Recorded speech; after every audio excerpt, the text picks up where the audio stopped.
Hi guys, welcome back to my channel. If you're new, welcome. My name is Katlego. If you're a returning subscriber, welcome back to another video.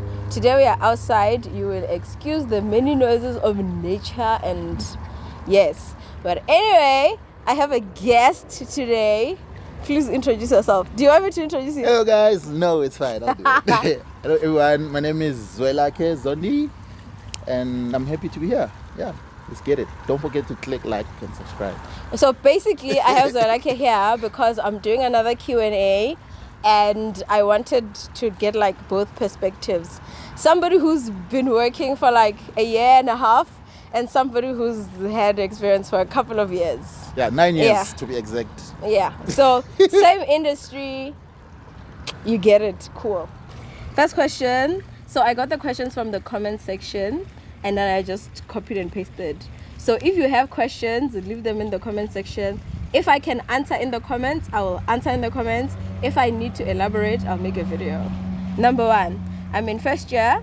I would like to request you to suggest me something about my academic journey in the next 4 to 5 years that might help me build a better career and keep me a little bit ahead of others. Do you want me to answer first? Yes, you go first. Okay, from perspective, you're a student. I would say do as much research as you can because environmental is very broad. Like environmental science is very broad to begin with. So try to narrow it down. What specifically in environmental sciences are you interested in? It's mostly research. What do you need to do to get there? What other specialities do you need to take? Maybe after your degree, do you need to do an honors? Do you need to do a master's? Are there any people in the field that you can research and see how they've went around their career path? I feel like that could help you like better understand where you're going and how to get there. Yeah, and another thing that can help with setting up your career or advancing or making sure that you advancing in your studies so that you are ahead in your career path would be to look at in the industry, as Katlego said, do your research, but have like a goal. For example, if you at the what do you call this? At the department, usually there'll be research posters, right? Yeah. And that's what I did. Where I studied, I'd look at the research posters and look at the funders. And that would give me the idea. Funded by NRA. Yes, funded by SANBI. By CSIR. Exactly. Yes. And then that would also give you an idea of potential places you could work Potential employers. Yes. And at the same time, once you've picked out all those employers you're interested in, you can also go into their website and see what kind of work is done there. That can help you also now plan ahead in terms of your career. Another thing that is potentially a good thing to do, sign up for any mentoring stuff at universities. You can be a lab assistant, but obviously that's at a later stage, not for first years. For when you're in third year, be a lab assistant or a librarian. You know, have something that will set you up in a space where you are able to engage with people professionally, impart knowledge with the students, and obviously that will then mentally prepare you for the work space and your career. I think that's okay. Yeah, that's good. I think a lot of reasons why people don't understand, okay, fine, how do I get job ready though, is because they actually don't know any potential employers. Because if you know you're gonna be working in this industry and you know there's a place called CSIR, for example, you get to know what type of things they do. You get to know the type of people that work there, and you're able to know what type of job you can potentially do in the future. And another thing that's good, once you've picked up the potential employers, you can be able to now to trawl their websites for opportunities, employment opportunities, or internship opportunities, or funding opportunities. So it's really key to actually understand yourself as an individual. As Katlego has mentioned, environmental sciences is very broad. So you need to know yourself where you want to go, genetics, oceans, whatever. But there's a lot. You just need to know where you're going, and then through that you'll then be able to find your potential employers. Okay, cool. Question number 2. Can you share the interview questions they normally ask? I put this in here on purpose. I put this in here on purpose because I only have like one experience of Yeah. an interview, which was here. Yeah. And I would say interview questions are very specific to a company. So there's like general questions. Tell us about yourself. What did you study? What skills? Like general things that are already on your CV. And then you explain the type of person you are. And then they also asked me, tell us about what you did at school. Yeah. And then I talked about my honors, and then I talked about my masters. Yeah. That also showcases the type of skills I have and type of experience I have. And then they asked those type of questions. Okay, so just to chip in myself, ne? Yeah.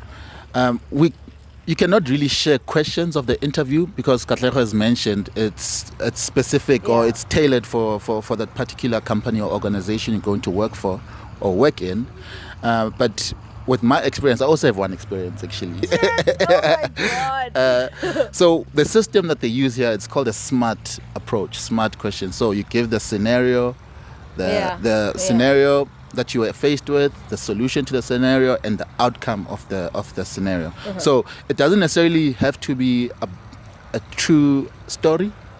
Like for example, I don't know if it's good to put this out. Don't do it. Okay. I know Anyhow, so they can just ask you, Jay, about scenario, how you went about the scenario, and how did you fix the problem. They can ask you, what challenge have you faced? Like, for example, what challenge have you faced when you were in the field? Because I did some field work. Yeah. And then how did you go about to solve that type of problem? And what was the outcome? But the important things about those type of questions is like, what is your biggest weakness type of question? Yes. So you need to be careful how you answer it. Yeah. Like, don't self-deprecate. But all questions in an interview will come like that.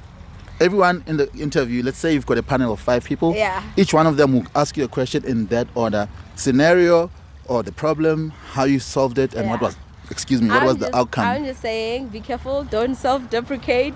End up being like, I'm a procrastinator. No. You can't redeem yourself from that. Even if you say, flag. This is how I solve the problem, you can't come back from that because you've already told them, okay, I'm not good with time. Yes. Although you can, let's say you have an issue where you are running late or it's a time issue. If you give a good solution to your problem with time, I don't think that would work against you in an interview. I'm saying, don't give like examples that discredit you. I mean, I gave one like that. Hey, let me tell you what I did. I gave an example where I was at school, and then I'm late for class. I'm in a new province. I don't know the language barrier. And then I had to ask someone, Hore, how do I get to Block L? And then I met a vendor person. And then I can't even speak vendor. So that's the example I gave. That is a different issue of time.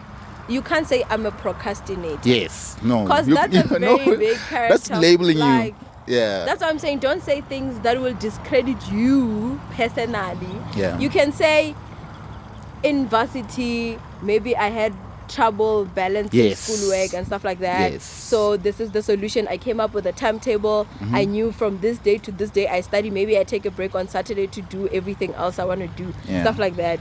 Don't do things like, hey, personally I lack in this area. It's not a good look. But another thing, just try and be yourself. Be relaxed in an interview. Yeah. And answer questions. It is a conversation.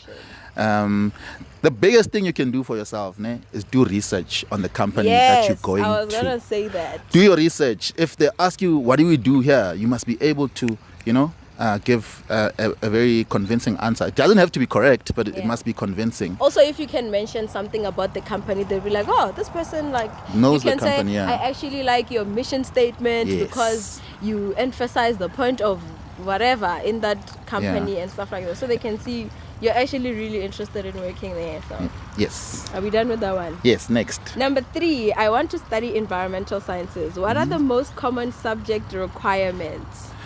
Okay, so that's also relative, guys, So it'll depend on the direction a person wants to take. Yeah. But let's say in general, you can start, this person is in high school. I mean, if you're in high school, number 1, you have to do science, maths. Then you can patch with the rest. Okay. But science and maths is key. It depends which institution. Some institutions Like science. But I science feel and like maths it's so is what Science you're gonna get into yeah, science. But like some institutions, it's very easy to just get in. But like to set you up for success, so you know what exactly is happening, you need to have a knowledge of maths. I mean, okay, maths. You need to know maths. Yes, and You science. need to know maths. And Biology, some Biology. institutions you can get in even without it. Yeah. But it sets you up because you know what happens there. If you Okay. have geography at school, you can take geography because it also has elements of environmental science. Well, I didn't do geography. Yes. That's why I'm saying it Yeah. depends by institution. But like you need. But I think the you two need most biology, important ones: You need maths. biology, maths, and science. I would say. Yeah. You know why, ne? Because at first year you do have like your physics course. You do the basic biology, maths, and science too. And physics Yeah. and chemistry. So you need to have a knowledge background. of that. Yeah, because if you're gonna start now speaking of atoms and whatnot at And you never did varsity any and you of didn't that. do them in high school, high school is a then problem. you're going to have a difficult time. So for me, science, maths, biology, because most likely you are going to still do those in varsity. Yeah. First year, and then going forward, because obviously once you get out of first year, second year, third year, now you start specializing, right? Yeah, so that's where the research comes in. Where do you want to go? Yeah. It helps you pick your majors. Unless you go to a university where like the degree is tailored. Okay.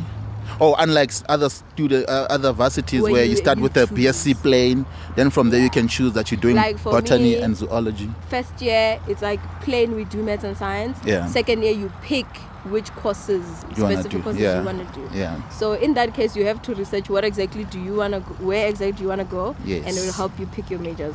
That was an easy one. Very easy. Number 4, do you think school has prepared you for the work environment? What skills do you need entering the job market? I answered this question. I watched your when was video. I did watch it. I put it here so that you can answer it. But you covered those in your video. But okay, Okay, let me just say it. Let me Do you answer. think school has prepared you for work? I think it has. So, the misconception, guys, about school is that we solving for X. And Yeah. how will this help me in life? That's what a lot of people think. And in my opinion, I think school has prepared me for a workplace because it has equipped me with Like a problem mindset, solving, problem-solving Yeah. skills. I have a mindset to solve problems, which is what school is doing, guys. School, you're not solving X just so that I don't know for what, but you're solving X so that you're equipped with problem-solving skills, and it has equipped me with that. And you've covered a lot of these in your other video presentation. There's a lot of presenting that's done in this industry. You really need to be confident in your presentations. If Yeah. you're in academia, it's worse. That's your whole job. Yeah, If yeah. you're gonna lecture, that's a presentation. Yes. So even school, they teach you Microsoft Office. So you need to know how to type, guys. So they teach you that at school. You need to know how to do presentations on Microsoft PowerPoint. You need to do data analysis You need to on know Microsoft Excel. You need. So that's why I and those mentioned things are being stats taught. as well. Those are being taught at high school, right? I Do think they? I was No. okay. It depends on the school. I did Excel at high school, guys. That's nice. I taught Excel and Microsoft Office things in first year. What? You didn't have a computer lab at your high school? No. That's Okay. so good. I went to a school internship. What do you mean? There was no computer lab. That's Is it? When I had to type, like whenever they gave us a homework, Yeah. you need to type this. Yeah. You know, For real? 'cause now I have So to you go never- to the library. you never got, like, typing and stand in the queue lessons? because the library only has like 2 computers. Oh, sure.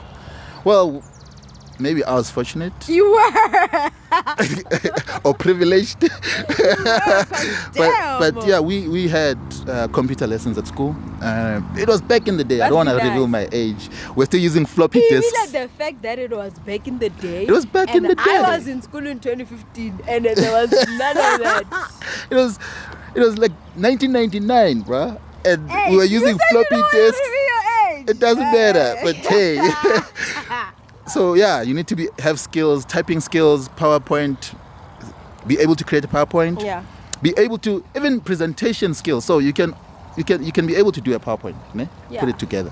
But how you present, there's certain body Yeah, languages I that you need mentioned to. like how you engage with the Yes, audience, your body language. There's public speaking yes, skills, the and stuff like voice. that. What you wear is also key. Never wear red colors, guys, when you present. Oh my gosh. We Anyway. are talking about skills. Okay, Now sharp. we are talking about wardrobe. Okay. Okay. I am ending this part here. Okay, It's cool. 15 minutes now. No worries. So guys, stay tuned for part 2. We still have 5 more questions to answer. Okay. So Adios. bye.